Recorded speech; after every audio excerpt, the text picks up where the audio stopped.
Hello children, today we learn how to derive equation of motion, the first equation that is known as velocity time relation. So what is your equation? Your equation is V is equal to u plus at. So first clear the terms. U is initial velocity, V is final velocity, A is acceleration and T is time. This equation also known as the velocity time relation. So how we derive this equation? With the help of velocity time graph. First you understand the graph. Velocity time graph, when we draw the velocity time graph, this is your x-axis. In this x-axis, we will represent our time. So this axis is also known as time axis. This is the origin point O, and this y-axis is our velocity axis.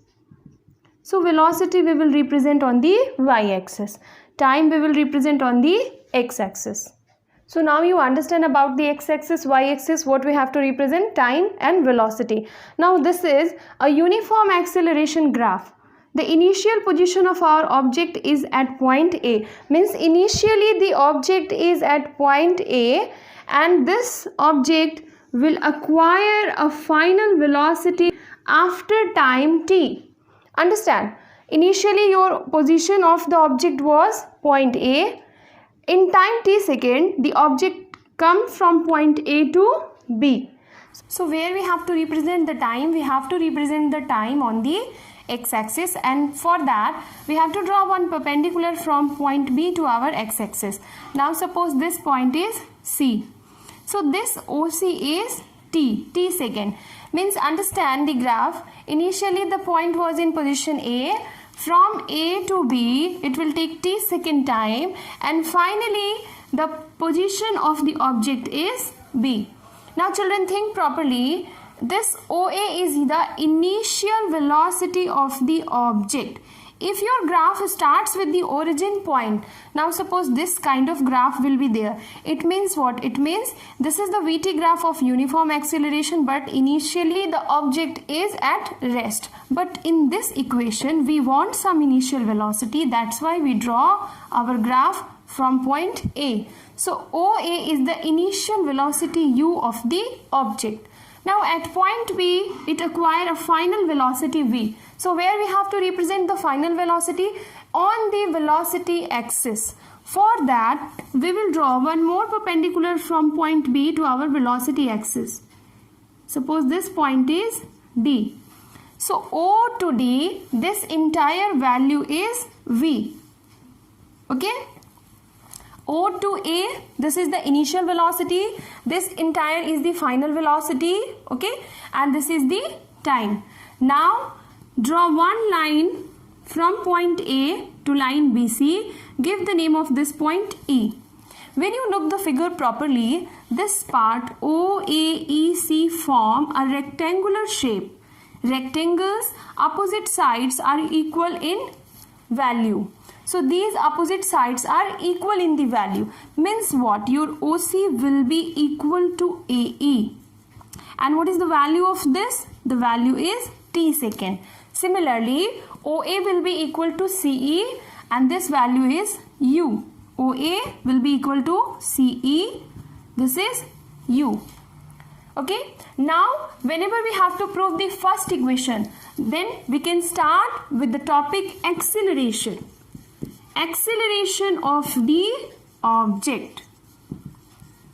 So where is the acceleration of the object in this graph?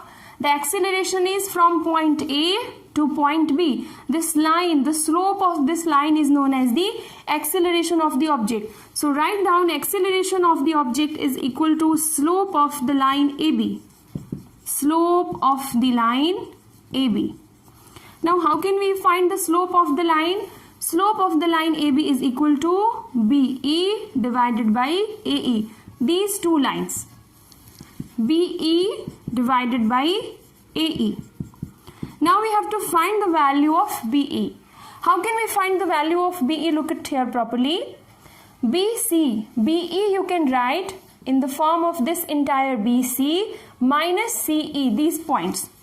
So BC minus CE.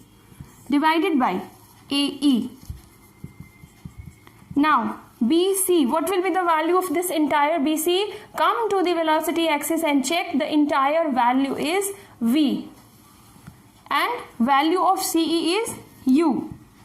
This AE value is T. Acceleration we are representing with the small a. So A is equal to V minus U by T. Now do the cross multiplication. It will be V minus U is equal to AT. Shift the U right side. Then it will come V is equal to U plus AT. This is our first equation of motion known as velocity time relation. So one more time you understand. Where we have to start first, we should understand the velocity time graph. This is very important because all three equations of motion we need this graph. So in the velocity time graph, we assume that our object was initially at point A. In time t, it accelerates uniformly, acquire a final velocity v at point B. So OA is U. At point V, the velocity is V. We have to draw two perpendicular lines from point B, one on x-axis, another one is on y-axis to represent our time and final velocity. Then we start to proving with the topic acceleration of the object. Which line will represent the acceleration?